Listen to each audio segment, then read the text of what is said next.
Hello दोस्तों, मैं अनिल आपका स्वागत करता हूं आपके अपने यूट्यूब चैनल में जिसका नाम है TWT trade with the tree. दोस्तों, आज हम शेयर मार्केट से रिलेटेड सभी बेसिक बातें आपसे डिस्कस करेंगे जो कि बिगनर्स के लिए काफ़ी हेल्पफुल रहेगी। दोस्तों, आज हम बात करेंगे कि शेयर मार्केट क्या होता है, प्राइमरी और सेकेंडरी मार्केट क्या होता है, निफ्टी, सेंसेक्स और इंडेक्स क्या होते हैं, एक्सचेंज और ब्रोकर क्या होते हैं और कितने तरह के सेगमेंट होते हैं जिनमें हम ट्रेडिंग या इन्वेस्टमेंट कर सकते हैं। तो दोस्तों, आज के सभी क्वेश्चन का आंसर जानने के लिए इसको एक एग्जाम्पल से समझ लेते हैं। तो दोस्तों, मान लेते हैं आपको किसी कंपनी का प्रोडक्ट चाहिए। मान लेते हैं आपको नाइक कंपनी के शूज़ चाहिए।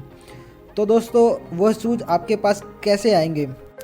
दोस्तों, शूज़ पहले कंपनी से डिस्ट्रीब्यूटर या होलसेलर के पास आते हैं, फिर रिटेलर के पास आते हैं और फिर रिटेलर से शूज़ आपके पास आते हैं। डायरेक्ट शूज़ आपके पास नहीं आते कंपनी से। ठीक ऐसे ही जब कोई कंपनी अपने शेयर पब्लिक को इशू करती है IPO के जरिए। अब दोस्तों, ये IPO क्या होता है ये हमने पिछले वीडियो में डिस्कस किया है। अगर दोस्तों आपने वह वीडियो नहीं देखा तो आप वह वीडियो जाके देख लीजिए, क्योंकि आज हम IPO से आगे की बात करेंगे। अब दोस्तों, शेयर भी आपके पास डायरेक्ट नहीं आते। जिस तरह शूज़ के केस में मीडियम होते हैं होलसेलर, डिस्ट्रीब्यूटर, ठीक उसी तरह शेयर मार्केट में भी मीडियम एक्सचेंज और ब्रोकर हैं।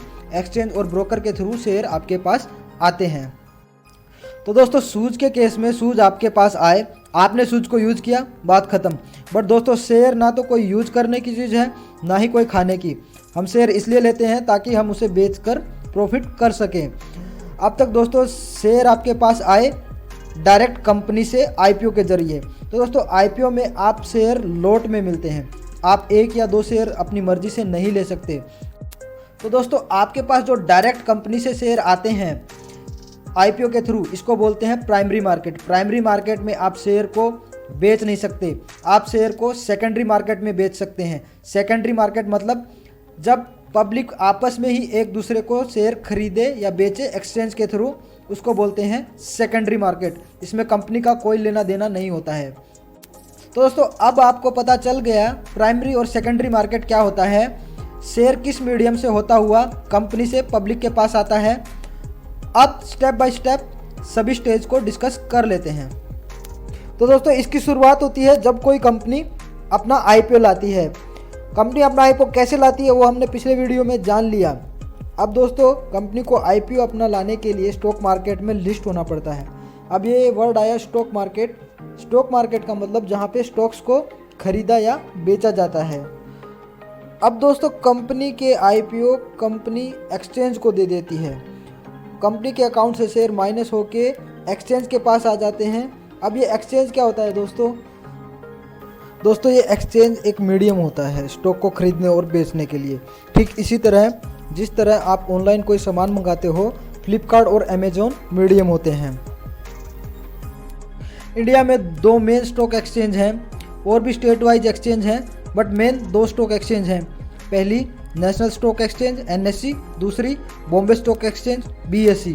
दोस्तों, NSE में 1600 से भी ज़्यादा कंपनियां लिस्ट हैं, जबकि BSE में 5000 से भी ज़्यादा कंपनियां लिस्ट हैं। अब दोस्तों, इन दोनों एक्सचेंज में जितने भी कंपनियां लिस्ट हैं उनमें से किसी कंपनी के भाव ऊपर जाते हैं और किसी कंपनी के भाव नीचे जाते हैं डेली। अब दोस्तों, ये किसी भी कंपनी का शेयर प्राइस ऊपर और नीचे क्यों जाता है, ये डिपेंड करता है डिमांड और सप्लाई पे। दोस्तों, किसी भी कंपनी के शेयर की डिमांड ज़्यादा होगी और सप्लाई कम होगी तो उस कंपनी के शेयर के भाव ऊपर जाएंगे, और किसी शेयर की सप्लाई ज़्यादा होगी और डिमांड कम होगी तो उस कंपनी के भाव नीचे जाएंगे। तो दोस्तों, ये ठीक उसी तरह है। मान लो कोई सब्जी है, मान लो प्याज है। अगर प्याज की डिमांड ज़्यादा है और उसकी सप्लाई कम है तो प्याज के भाव ज़्यादा हो जाएंगे, और अगर प्याज की सप्लाई ज़्यादा है और डिमांड कम है तो प्याज के भाव कम हो जाएंगे। अब दोस्तों, किसी भी कंपनी की डिमांड ज़्यादा क्यों होती है या फिर सप्लाई ज़्यादा क्यों होती है उसको किसी और वीडियो में डिस्कस करेंगे। बट दोस्तों, आप लोगों ने सुना होगा कि आज मार्केट 100 पॉइंट ऊपर गया या फिर 50 पॉइंट नीचे गया। इसका क्या मतलब होता है दोस्तों? चलो इसको डिस्कस कर लेते हैं। दोस्तों, मार्केट को रिप्रेजेंट करने के लिए क्या होता है, कुछ टॉप की कंपनियाँ लेते हैं और उनका जैसा परफॉर्मेंस होता है उस हिसाब से हम बोल सकते हैं कि आज मार्केट ऊपर गया या आज मार्केट नीचे गया। वो कैसे होता है दोस्तों? चलो देख लेते हैं। दोस्तों, इन दोनों एक्सचेंज में हजारों कंपनियां लिस्टेड हैं और इन सभी कंपनियों के भाव से मार्केट की दिशा का पता लगाना डिफ़िकल्ट है। इसलिए मार्केट की दिशा का पता लगाने के लिए एक इंडेक्स तैयार किया जाता है। दोस्तों ये इंडेक्स वैसा ही है जैसे हमारी बुक की स्टार्टिंग में इंडेक्स होता है, जिससे हमें पता चलता है कि ये बुक हमें किस ओर लेके जाएगी। ठीक वैसे ही स्टॉक मार्केट में इंडेक्स से पता चलता है कि मार्केट किस दिशा में जा रहा है। दोस्तों NSE एक्सचेंज का इंडेक्स है निफ्टी। निफ्टी का फुल फॉर्म है दोस्तों नेशनल 50। इसमें NSE की टॉप 50 कंपनियों को लिया जाता है और उनके परफॉर्मेंस से पता लगाया जाता है कि मार्केट किस दिशा में जा रहा है। ठीक इसी तरह BSE का इंडेक्स है सेंसेक्स। सेंसेक्स की फुल फॉर्म है दोस्तों सेंसिटिव इंडेक्स। सेंसेक्स में BSE की टॉप 30 कंपनियों को लिया जाता है और उन 30 कंपनियों के परफॉर्मेंस से पता चलता है कि आज सेंसेक्स किस दिशा में गया। तो दोस्तों अब आपको पता चल गया कि किस तरह इंडेक्स से मार्केट की दिशा का पता लगाया जाता है। जैसे सेंसेक्स और निफ्टी से मार्केट की दिशा पता चलती है कि आज मार्केट ऊपर गया या आज मार्केट नीचे गया। बट दोस्तों ये जो नंबर होता है, जैसे कि आज सेंसेक्स 500 पॉइंट नीचे गया या 100 पॉइंट ऊपर गया, ये नंबर कैसे आता है, इसकी कैलकुलेशन क्या है, इसको समझ लेते हैं। दोस्तों निफ्टी इंडेक्स में NSE की टॉप 50 कंपनियों को लिया जाता है और सेंसेक्स इंडेक्स में BSE की टॉप 30 कंपनियों को लिया जाता है। बट दोस्तों आपको आसानी से समझाने के लिए हम 3 कंपनियों का एग्जाम्पल लेंगे और उनका डाटा अपने हिसाब से एज्यूम करेंगे, जिससे आपको आसानी से कैलकुलेशन समझ में आए।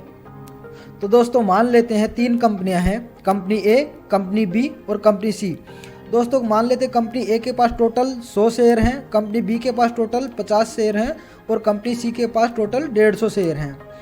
तो अब तीनों कंपनियों का करंट शेयर प्राइस एज्यूम कर लेते हैं। मान लेते हैं कंपनी A का करंट शेयर प्राइस 10 रुपये है और कंपनी B का करंट शेयर प्राइस 40 रुपये है और कंपनी C का करंट शेयर प्राइस 20 रुपये है। तो दोस्तों अब तक हमने सब कुछ एज्यूम किया है, अब आगे कैलकुलेशन देख लेते हैं।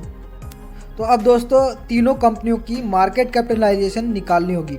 अब दोस्तों ये मार्केट कैपिटलाइजेशन किसी भी कंपनी की कैसे निकालते हैं, इसको निकालने के लिए दोस्तों उस कंपनी के टोटल नंबर ऑफ शेयर को मल्टीप्लाई करना होता है उस कंपनी के करंट शेयर प्राइस से। इससे उसकी मार्केट कैपिटलाइजेशन आ जाएगी। तो दोस्तों कंपनी A के पास टोटल 100 शेयर हैं और कंपनी A का करंट शेयर प्राइस 10 रुपये है। तो इन दोनों को मल्टीप्लाई करेंगे तो कंपनी A की मार्केट कैपिटलाइजेशन 1000 रुपये आ जाएगी। ठीक इसी तरह कंपनी B की 2000 और कंपनी C की 3000 मार्केट कैपिटलाइजेशन आ जाएगी और तीनों की टोटल मार्केट कैपिटलाइजेशन 6000 रुपये आ जाएगी। दोस्तों इसी मार्केट कैपिटलाइजेशन से पता चलता है कि कौन सी कंपनी कितनी बड़ी है। अब इन तीनों में कंपनी C सबसे बड़ी है। अब दोस्तों मार्केट कैपिटलाइजेशन निकालने के बाद अब तीनों कंपनियों का वेट निकालना होगा। अब दोस्तों ये वेट कैसे निकालते हैं, दोस्तों वेट निकालने के लिए उस कंपनी की मार्केट कैपिटलाइजेशन को डिवाइड करना पड़ता है टोटल तीनों कंपनियों की मार्केट कैपिटलाइजेशन से। अब कंपनी A की मार्केट कैपिटलाइजेशन है 1000 और तीनों कंपनियों की टोटल मार्केट कैपिटलाइजेशन है 6000। तो 1000 को 6000 से डिवाइड करेंगे तो कंपनी A का वेट आ जाएगा 0.166। इसी तरह कंपनी B का वेट आ जाएगा 0.333 और कंपनी C का वेट आ जाएगा 0.5। तो दोस्तों कोई भी इंडेक्स स्टार्ट करते हैं तो उसको स्टार्टिंग में एक वैल्यू देनी पड़ती है जिसको बोलते हैं बेस वैल्यू। जैसे निफ्टी जब स्टार्ट हुआ था उसकी बेस वैल्यू 1000 थी और जैसे सेंसेक्स जब स्टार्ट हुआ था तो उसकी बेस वैल्यू 100 पॉइंट्स थी। तो दोस्तों हम जो इंडेक्स बना रहे हैं 3 कंपनियों का, इसको भी हमें एक बेस वैल्यू देनी पड़ेगी। तो मान लेते हैं हम इसको बेस वैल्यू देते हैं 10 पॉइंट। तो दोस्तों इन 10 पॉइंट में से कंपनी A, कंपनी B और कंपनी C के कितने कितने पॉइंट्स रहेंगे वो कैसे निकालेंगे दोस्तों, वो निकालने के लिए दोस्तों कंपनी के वेट को मल्टीप्लाई करना होगा बेस वैल्यू से। तो कंपनी A का वेट कितना है 0.166, तो इसको हम बेस वैल्यू 10 से मल्टीप्लाई कर देंगे तो कंपनी A के पॉइंट्स आएंगे 1.66। इसी तरह कंपनी B के पॉइंट आएंगे 3.33 और कंपनी C के पॉइंट आएंगे 5 और इन तीनों का टोटल करेंगे तो आएगा 10। तो दोस्तों आपको पता ही है कि डेली कंपनियों के शेयर प्राइस ऊपर नीचे होते रहते हैं। तो मान लेते हैं कंपनी ABC के शेयर प्राइस ऊपर गए तो कंपनी के प्राइस ऊपर जाने से टोटल मार्केट कैपिटलाइजेशन भी बढ़ जाएगी। तो मान लेते हैं कि टोटल मार्केट कैपिटलाइजेशन 6000 से बढ़ के 7000 हो गई। तो अब नए इंडेक्स की वैल्यू क्या आएगी, उसको कैसे कैलकुलेट करेंगे वो देख लेते हैं। तो दोस्तों नए इंडेक्स की वैल्यू निकालने के लिए जो न्यू मार्केट कैपिटलाइजेशन है जो कि है 7,000, उसको डिवाइड करना पड़ता है स्टार्टिंग की मार्केट कैपिटलाइजेशन जो थी हमारी 6,000, और उसको मल्टीप्लाई करना होता है बेस वैल्यू से जो है हमारी 10। तो दोस्तों हमारे इंडेक्स की न्यू वैल्यू आएगी 11.66। तो हम बोल सकते हैं कि हमारा मार्केट 1.66 पॉइंट्स ऊपर गया। दोस्तों ये सेम कैलकुलेशन निफ्टी और सेंसेक्स में भी होती है। दोस्तों अब आपको पता चल गया कि सेंसेक्स 500 पॉइंट ऊपर गया या 100 पॉइंट नीचे गया, ये वैल्यू कैसे कैलकुलेट होती है। तो आगे बढ़ते हैं। तो दोस्तों कंपनी से आईपीओ यानी शेयर एक्सचेंज के पास आए और एक्सचेंज से रिलेटेड टॉपिक हमने डिस्कस कर लिए। अब दोस्तों हम डायरेक्ट एक्सचेंज से भी स्टॉक्स नहीं खरीद सकते, हमें स्टॉक्स खरीदने के लिए ब्रोकर की ज़रूरत पड़ती है। अब दोस्तों ये ब्रोकर क्या होते हैं? दोस्तों एक्सचेंज के अंडर बहुत सारी ब्रोकरेज फर्म रजिस्टर्ड होती हैं जिसमें हम अपना ट्रेडिंग और डीमेट अकाउंट खोलते हैं। तो दोस्तों ये जो ब्रोकर हमारा डीमेट और ट्रेडिंग अकाउंट खोलते हैं, इसकी हेल्प से हम कोई भी स्टॉक बाय या सेल कर सकते हैं। अब दोस्तों ये डीमेट और ट्रेडिंग अकाउंट क्या होते हैं?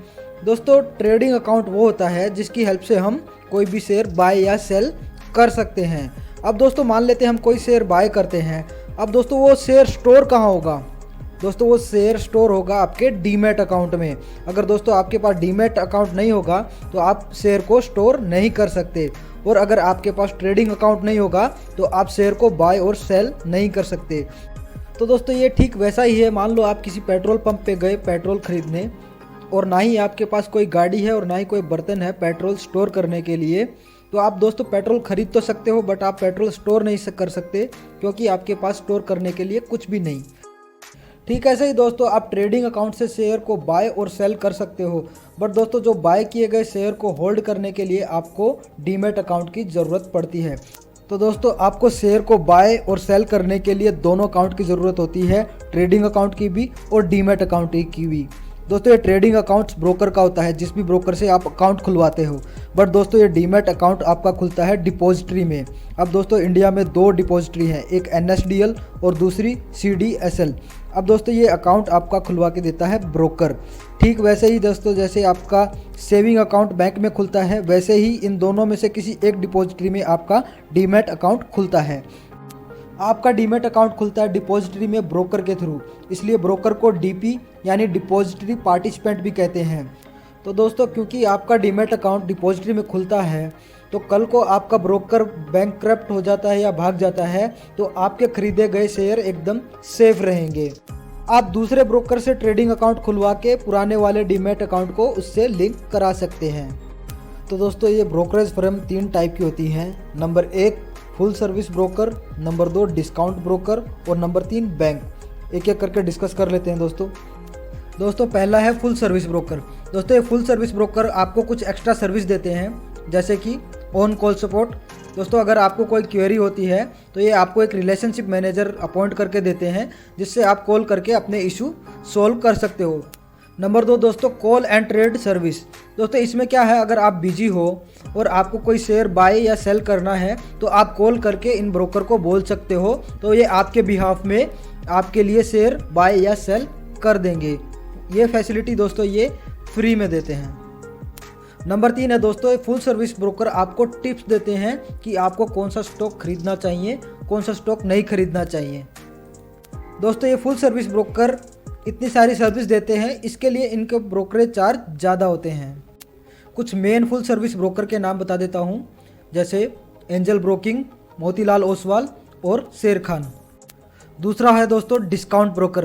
दोस्तों डिस्काउंट ब्रोकर में इतनी सारी फैसिलिटीज़ नहीं होती, इसलिए इनके ब्रोकरेज चार्ज कम होते हैं। कुछ मेन डिस्काउंट ब्रोकर के नाम बता देता हूँ, जैसे जरोधा, अपस्टॉक और 5 पैसा। नंबर 3 है दोस्तों बैंक। दोस्तों आप अपने बैंक से भी सेविंग अकाउंट के साथ साथ डीमेट और ट्रेडिंग अकाउंट ओपन करवा सकते हो, बट दोस्तों बैंक के ब्रोकरेज चार्जेस बहुत ज़्यादा होते हैं। अब दोस्तों लास्ट में शेयर ब्रोकर के थ्रू इन्वेस्टर या ट्रेडर के पास आ जाते हैं। अब दोस्तों शेयर मार्केट में इन्वेस्टर और ट्रेडर भी 4 टाइप के होते हैं। नंबर 1 है दोस्तों FII फॉरेन इंस्टीट्यूट इन्वेस्टर। दोस्तों ये विदेशी संस्था है जो इंडियन फाइनेंशियल मार्केट में इन्वेस्टमेंट करती हैं।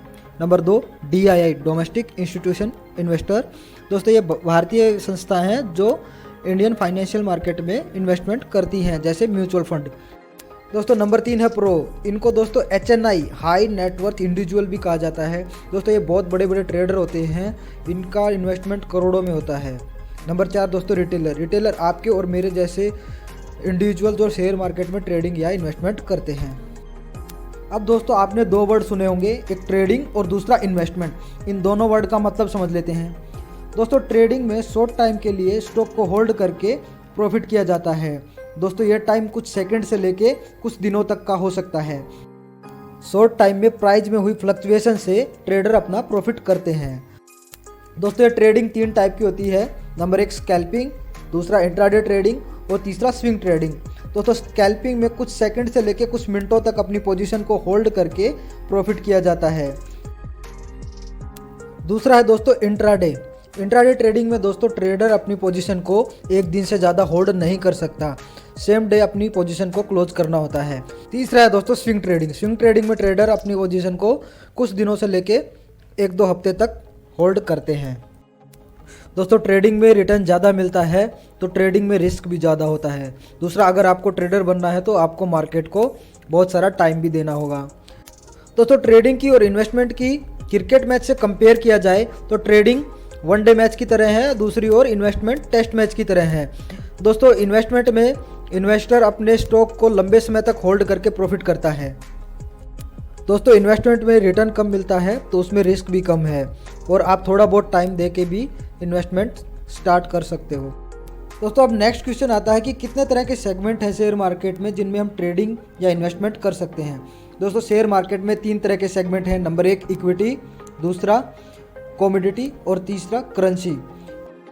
दोस्तों पहला है इक्विटी। इक्विटी यानी कंपनी के स्टॉक्स में ट्रेडिंग या इन्वेस्टमेंट करना। इक्विटी में 2 सेगमेंट होते हैं, एक कैश और दूसरा डेरिवेटिव।